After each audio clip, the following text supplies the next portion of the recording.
Welcome to the University of Kentucky's Department of Anesthesiology YouTube channel. This is high-yield keyword review on the topics respiratory anatomy, physiology, and thoracic anesthesia. It's part 3 of a 5-part series. Again, as a reminder, keywords are published by the American Board of Anesthesia. We are covering keywords over the last approximately 12 years published by the ABA, but the ones that are from 2019 IT are shown here. They will be in purple throughout the slide set, and it's important to note that respiratory IT keywords encompassed about 10% of the ABA ITE. Once again, those in purple throughout the slide set, parts 1 through 5 videocasts, represent the 2019 keywords. Let's move right into our next keyword, which is acute respiratory failure, which can be defined by hypoxemia, hypoventilation, and/or abnormal respiratory mechanics. Hypoxemia, a PaO2 less than 60 millimeters of mercury on your blood gas while they're receiving an FiO2 of 60%, or it can be defined by an A gradient greater than 350 millimeters of mercury while breathing 100% FiO2. So poor oxygenation, one definition of acute respiratory failure. Another, hypoventilation, PaCO2 greater than 50, except in a COPD patient, or a dead space to tidal volume ratio greater than 0.6. Abnormal respiratory mechanics, a high respiratory rate greater than 30, a vital capacity less than 15 mils per kilogram. So the biggest breath you can take in and blow out, only 15 mils per kilogram. Normally that should be up in the 60 or more mils per kilogram. Negative inspiratory force, how much can you suck in? What negative pressure can you create? It should be greater than minus 20, and when it's less than that, we say that's abnormal respiratory mechanics, weak muscles. Respiratory failure and pre-oxygenation, keyword.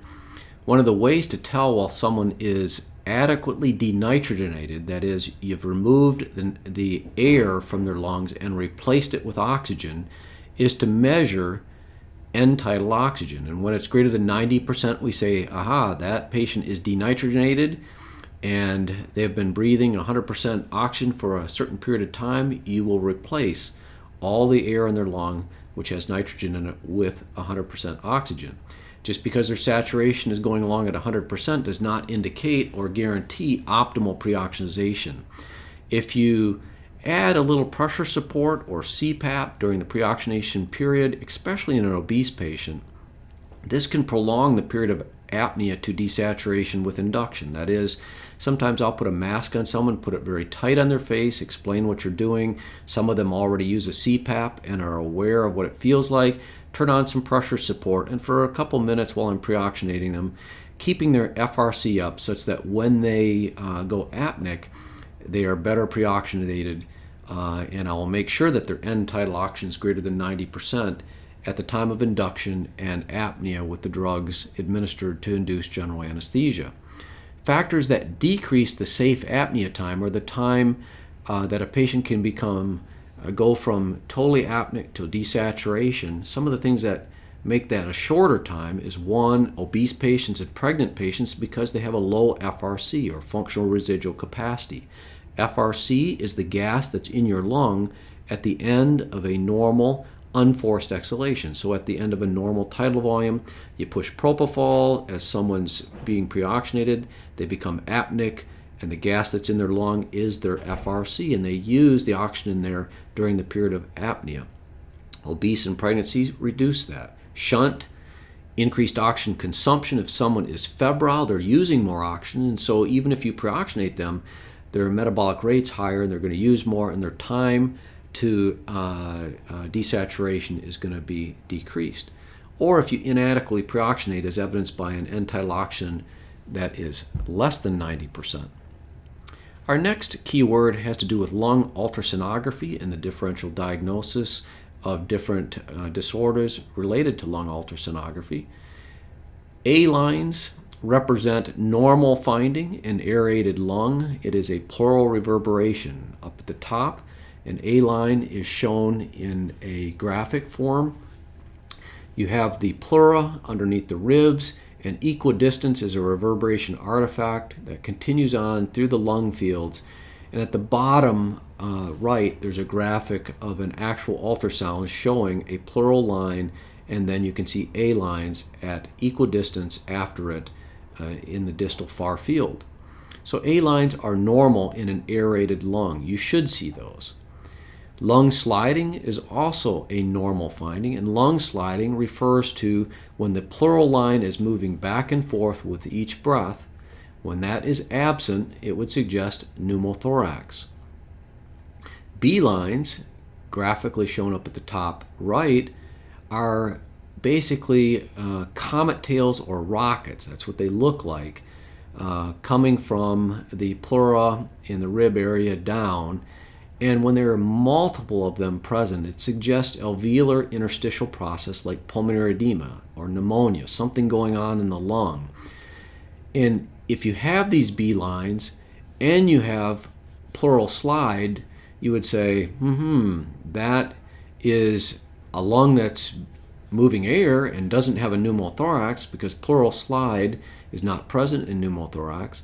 And if there was air in the pleural space, as in a pneumothorax, the ultrasound would not be able to go through the air, and you would not even see the B lines. So the presence of B lines and a pleural slide essentially rules out a pneumothorax. The next key word is interpretation of arterial blood gas.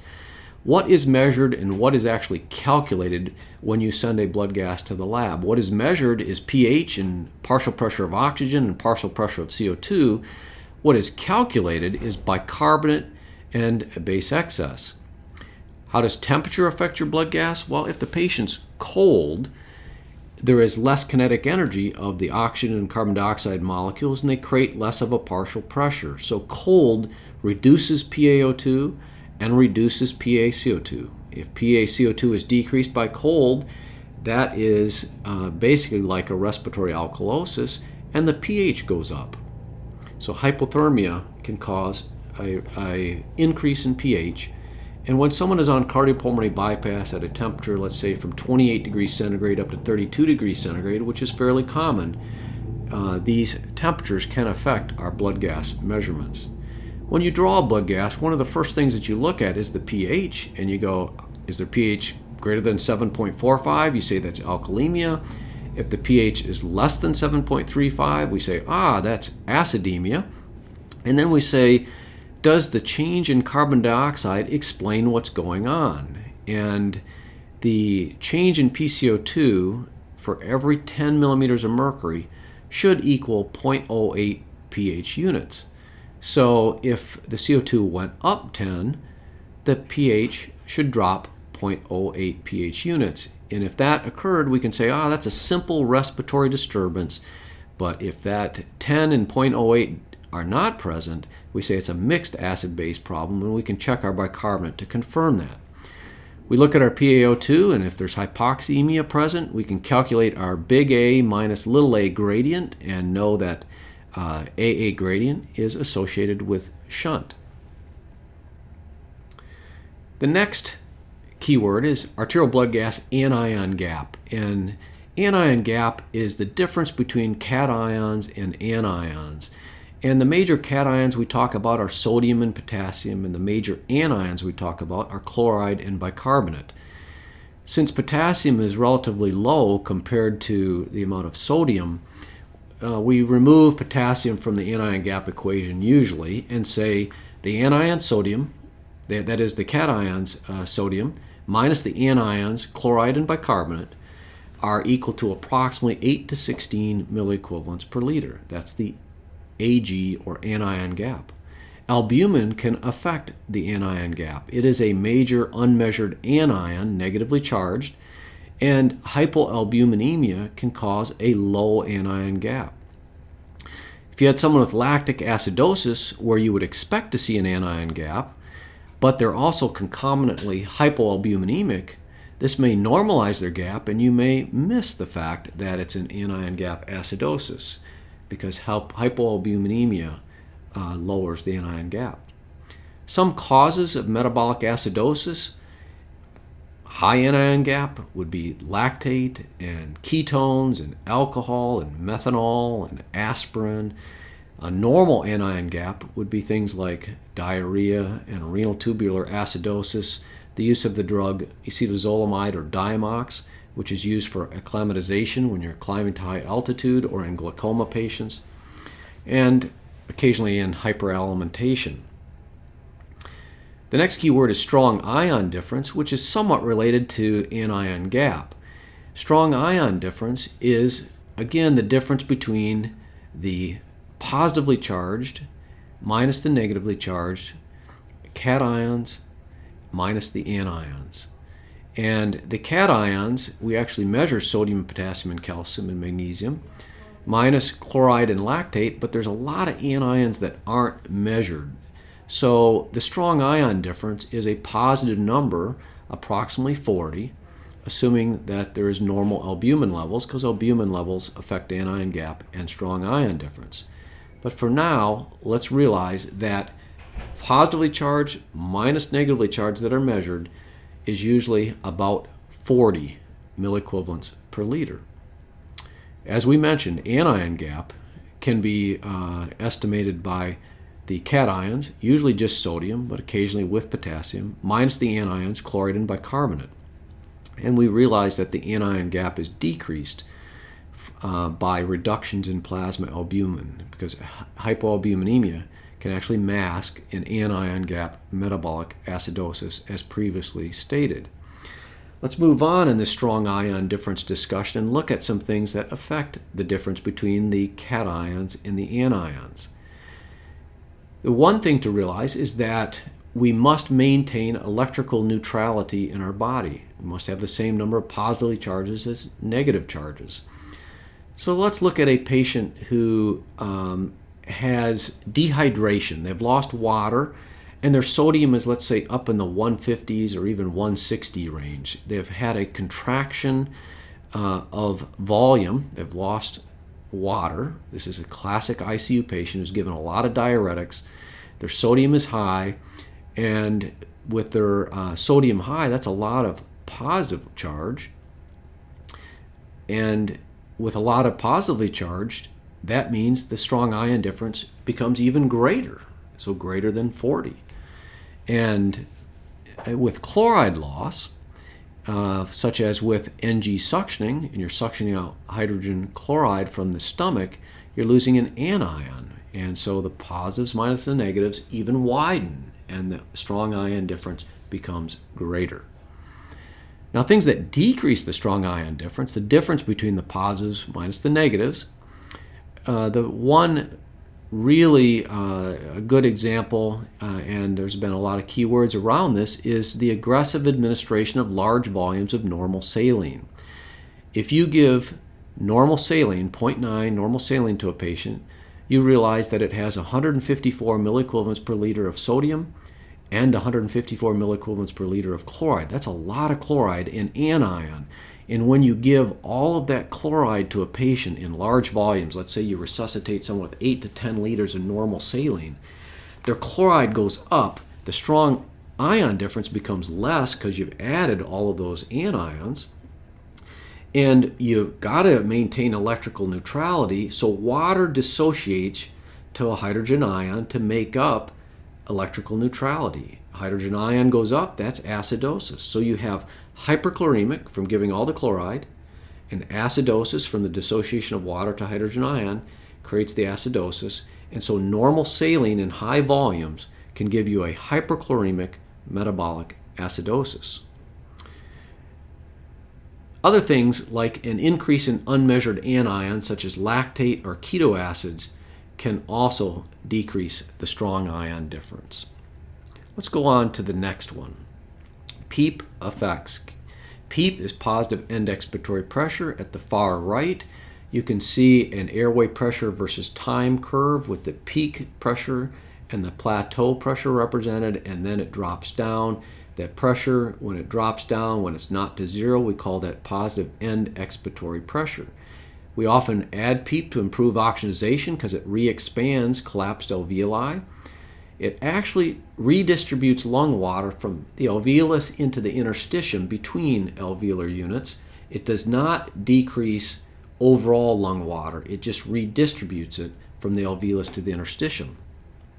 Can be used to reduce VQ mismatch, to recruit alveoli, and to keep the functional residual capacity higher, because if at end normal expiration there's a higher end expiratory pressure, there's a higher volume in the lungs, so FRC is increased by PEEP.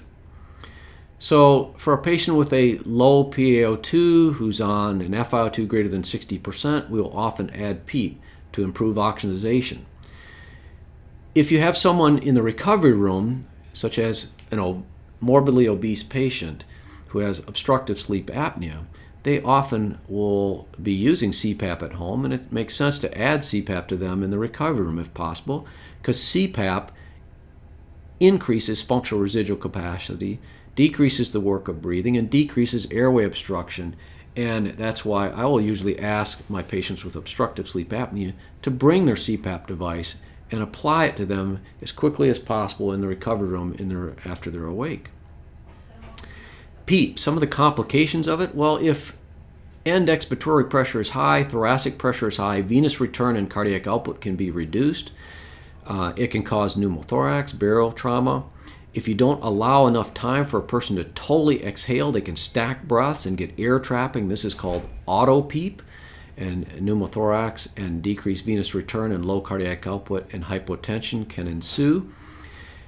We should not be using PEEP to reduce lung water, because in the previous slide I pointed out that PEEP actually redistributes water from the alveolus to the interstitium. It doesn't decrease lung water. In fact, it increases the water content of lungs, possibly by impeding lymphatic drainage from the lungs from that interstitium. PEEP may also increase dead space, because if you increase alveolar pressure, P big A, when P big A is greater than P little a, we say that that's zone 1 of the lung, which is dead space of the lung. And if you have a lot of dead space, that is something that can result from high PEEP. The next one is lung protection, ventilation, atelectasis, and recruitment. When we talk about lung protective ventilation, we often talk about keeping tidal volumes and pressures low, and usually we talk about plateau pressure as a surrogate of alveolar pressure, trying to not let that lung be injured by high pressures of ventilation. And we'll often let the CO2 build up a bit rather than ventilating at high pressures to try to keep the CO2 down. That's called permissive hypercapnia. This is used during mechanical ventilation of patients with ARDS. And our goal is often to start at somewhere around 6 mils per kilogram, keep the airway plateau pressure low, usually less than 30 or even less than that, and using a special endotracheal tube that has a subglottic secretion drainage apparatus above the cuff, and you can put it to continuous drainage so that secretions from the oropharynx that would normally go down around the endotracheal tube cuff and may go around that cuff and get into the lung and cause pneumonia. If you continuously remove it, that's one way to try to prevent ventilator-associated pneumonia with these subglottic secretion drainage cuffed tubes. Prevention of atelectasis, how can we do that? Well, adding PEEP will re-expand areas of the lung that may have collapsed. Recruitment maneuvers, that's inflating the lung with higher peak airway pressures. But if you do it with 100% oxygen, there's a rapid return of the atelectasis. Keeping the patient with their own muscle tone instead of collapsed muscle tone, avoiding neuromuscular blockade if possible, because neuromuscular blockade actually increases atelectasis. Avoiding high FiO2, which is a way to minimize gas reabsorption and atelectasis, microatelectasis. Actually, pre-oxygenating someone can increase atelectasis if you're doing it with 100% oxygen. At the end of a case, when you suction someone, you can suck out some of the gas and collapse some of the airways and actually cause atelectasis just before you extubate them. So if I suction someone at the end, I'll hook them back up and re-recruit them oftentimes before I extubate them. If you want to reopen a collapsed airway, a lung recruitment maneuver is often required. And this requires pressures often higher than you would think, Inflation of the lungs up to 40 centimeters of water maintained for a period of time, at least 7 to 8 seconds, may be required to expand all of those collapsed lung tissue, and then adding PEEP for periods of time, and that is not just like 3 to 5 PEEP, but up to 10 or more of PEEP can help re-expand collapsed airways. Next topic is pulmonary physiology and lung volumes. Let's look at some spirometric lung volumes and follow the graphic at the top. You can see a normal tidal volume breath, VT is tidal volume, and then a person takes a big deep breath in and then exhales, and when they exhale all the way till they get all the gas that they can out of the lung, there's still some gas trapped, which is called the residual volume. And the gas that's present in the lung at the end of a normal exhalation, after the end of a normal tidal volume, is called functional residual capacity. So vital capacity is about 60 mils per kilogram. FRC is about 35 mils per kilogram.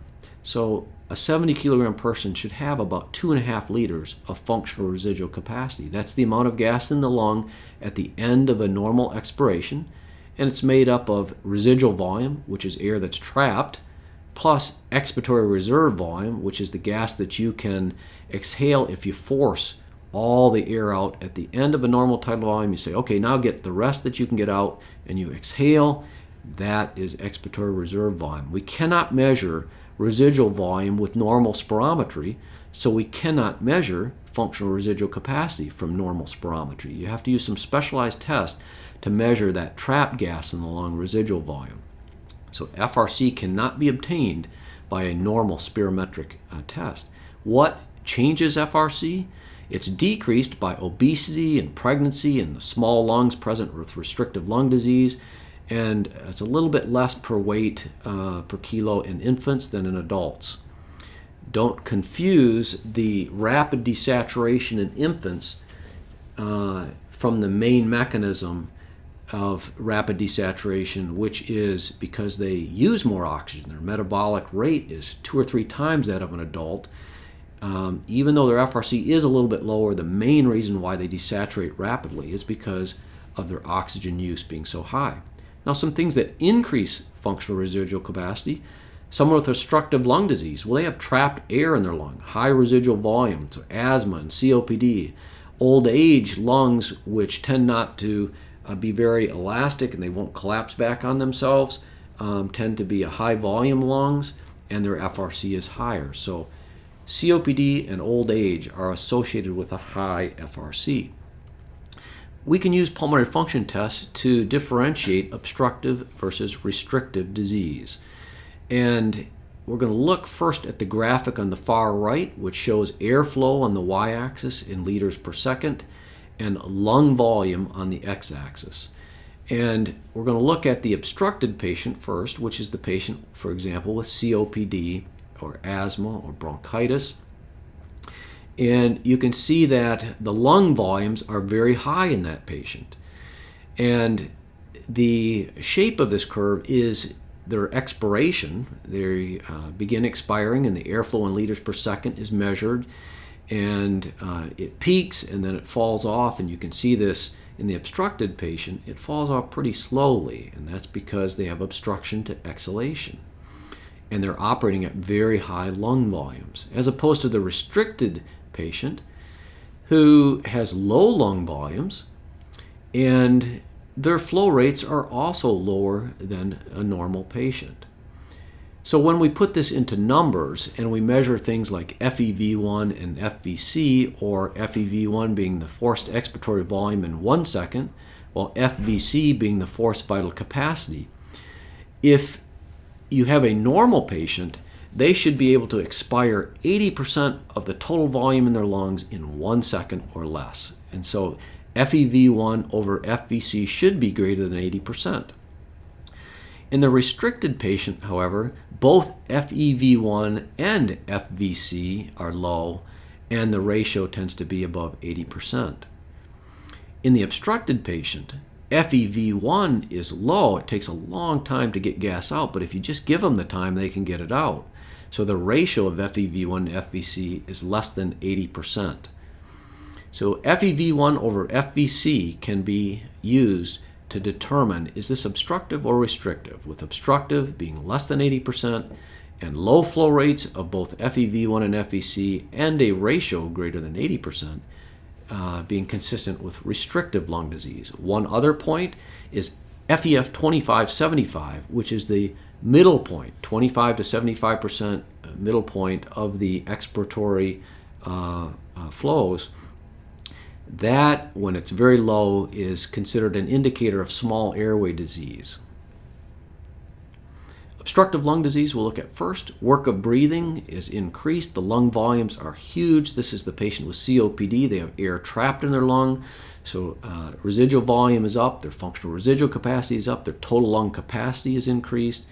Their FEV1 is decreased. It's hard to get air out because of the obstruction, but if you just give them enough time, they can get it out. So the ratio of FEV1 to FVC is less than 80%. This is the asthma, emphysema, chronic bronchitic patient.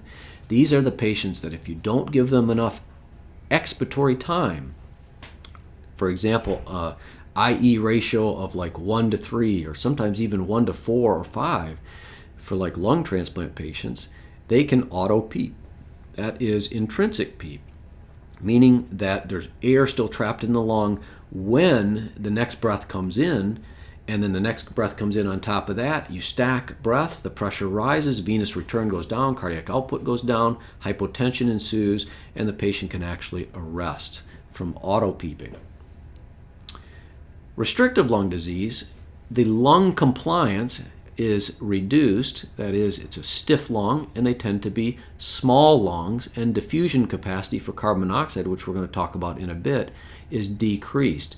So in the graphic on the far right, you can see that restricted lung is small vital capacity, small residual volume, low FRC, low tidal volume, low total lung capacity. So lung volumes are all decreased, and the ratio of FEV1 to FVC remains greater than 80%, but both of those numbers are decreased. So flow rates are down, but for both FEV1 and FVC, so the ratio remains above 80%. Some intrinsic causes of restrictive lung disease, things where the lung itself is the problem, is pulmonary edema and pulmonary fibrosis. The chest wall can be a problem, and flail chest, spinal cord injury, neuromuscular diseases, things that result in decreased compliance of the chest wall. An example of that would be an obese patient, mediastinal masses, problems with the spine, like kyphoscoliosis, and pneumothorax. PFTs, flow volume loops, next key word. Let's look at the graphic at the top right first, which shows a pattern of expiration and inspiration, and we're going to follow it from full inspiration, where the patient starts to expire here, up above the baseline, and they have this effort-independent FEF 25-75 portion, and they expire as much as they can to low lung volumes. Then they take a breath in, which is the bottom part below the baseline, and you can see the difference in pattern. The expiration looks more triangular-ish, and inspiration looks more hemispheric-ish. And by looking at this pattern of expiration and inspiration in a flow volume loop, some diagnoses can be inferred. Let's first look at a fixed defect, which is the blue arrow on this slide, and that would be like a stricture in the trachea. It's fixed because it doesn't change with breathing. You have a tracheal stricture, and as you try to breathe in air, the inspiratory flow is reduced. As you try to expire air, expiratory flow is reduced, and you get this pattern of truncated inspiration as well as truncated expiration. That's a fixed defect. Let's look at variable defects now, which means that it changes between inspiration and expiration. And the first one we're going to look at is a vocal cord palsy. That is, you have a injury to the recurrent laryngeal nerve and a palsy of a vocal cord, for example.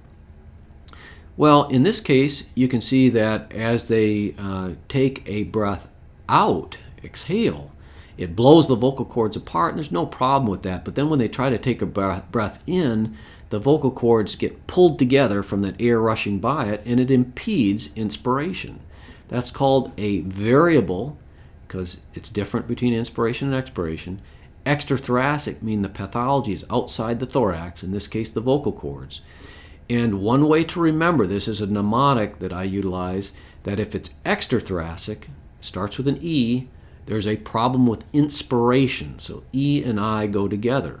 Let's look at an interthoracic now. A bronchial tumor, that's inside the chest. It's variable, meaning that there's a difference between inspiration and expiration and how it affects flow rates. And this bronchial tumor, when you take a breath in, doesn't seem to be a big problem because the bronchial tumor is pulled apart by inspiration. Air can get in, but when you try to exhale, the bronchial tumor is blocking airflow and you get a truncation of expiration.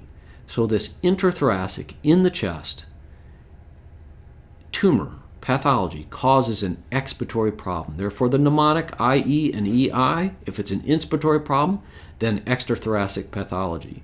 If it's an expiratory problem, then it's interthoracic pathology. Let's go on to DLCO, another component of spirometric examination.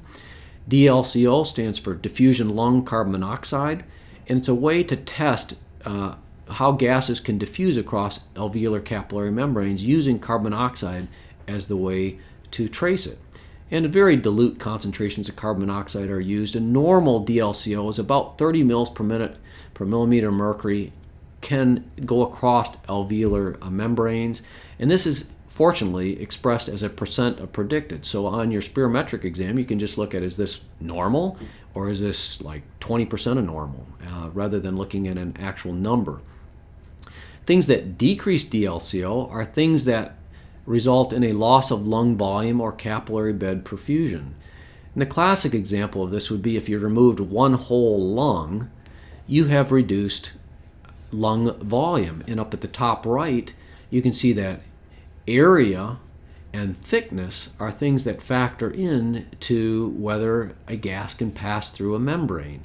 And in this case, the alveolar membrane, if you've lost area by a pneumonectomy, less carbon monoxide is going to go through and be picked up by the hemoglobin and transported away. And that's how the test is done. And a decreased DLCO is indicative of loss of lung volume or capillary bed perfusion. Now let's step back for a moment and talk a bit more about how DLCO is done. A patient takes a breath in of a known amount of carbon monoxide, very dilute. They hold it for a certain period of time, so you can imagine as that breath of carbon monoxide goes into their lungs, it's in their alveolus, and it's passing through their alveolar membrane, being picked up by hemoglobin on the other side and transported away, and then they exhale after a known amount of time, and carbon monoxide left is measured. Now, the more carbon monoxide that's picked up would infer that the alveolar unit is transporting well a gas, and that would be a normal DLCO. So things that increase DLCO or make more of the carbon monoxide go across that alveolar unit would be things like more blood going past the alveolar unit. That's a high cardiac output. Or more hemoglobin going past the alveolar unit, because hemoglobin binds carbon monoxide and removes it and raises the DLCO number. So not only can the amount of lung or capillary beds present or the thickness of the alveolus be a factor in DLCO, but cardiac output and hemoglobin can factor in. If you have a high cardiac output and a high hemoglobin, there's lots of blood and lots of hemoglobin going past the alveolar unit with carbon monoxide in it. It picks it up and you have a high DLCO, as opposed to a low cardiac output and anemia. You don't have as much blood going past the alveolar unit and less hemoglobin to pick up the carbon monoxide, and you have a decreased DLCO.